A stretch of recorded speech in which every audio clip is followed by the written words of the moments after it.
নীলফামারীর জলঢাকায় বাংলাদেশ জাতীয়তাবাদী দল বিএনপির ৪৭তম প্রতিষ্ঠা বার্ষিকী নানা কর্মসূচির মধ্য দিয়ে উদযাপিত হয়েছে।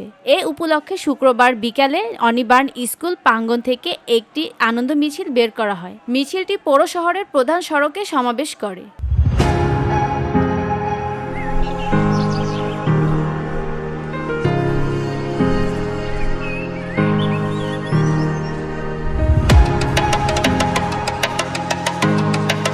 আনন্দ মিছিলে নেতৃত্ব দেন জলঢাকা পৌরসভার সাবেক মেয়র ও উপজেলা বিএনপির আহ্বায়ক কমরেড চৌধুরী। এতে উপজেলার বিভিন্ন ইউনিয়ন ও ওয়ার্ড থেকে আগত বিএনপি, যুবদল, স্বেচ্ছাসেবক দল, ছাত্রদল সহ অঙ্গ ও সহযোগী সংগঠনের শত শত নেতাকর্মী অংশ নেন।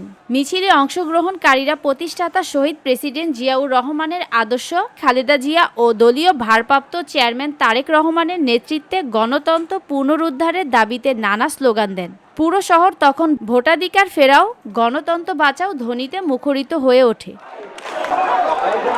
পরে এক সংক্ষিপ্ত সমাবেশে বক্তারা বলেন, দেশ আজ চরম রাজনৈতিক ও অর্থনৈতিক সংকটে রয়েছে। এই পরিস্থিতি বিএনপিকে আরও শক্তিশালী ও সংগঠিত করতে হবে। বাংলাদেশের গণতন্ত্রের বিজয় হোক, এই আশাবাদ ব্যক্ত করছি আজকে ৪৭তম প্রতিষ্ঠা বার্ষিকী উপলক্ষে জলঢাকার আজকের এই বিজয় র্যালিতে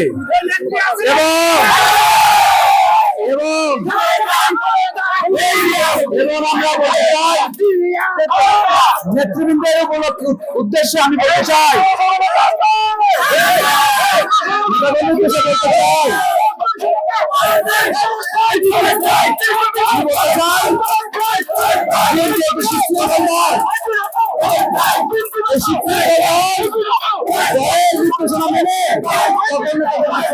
তারা বলেন, গণতন্ত্র পুনঃপ্রতিষ্ঠা ও মানুষের ভোটাধিকার ফিরিয়ে আনতে আন্দোলনের কোনো বিকল্প নেই। এজন্য নেতাকর্মীদের সর্বোচ্চ ঐক্য ও ত্যাগের আহ্বান জানান বক্তারা।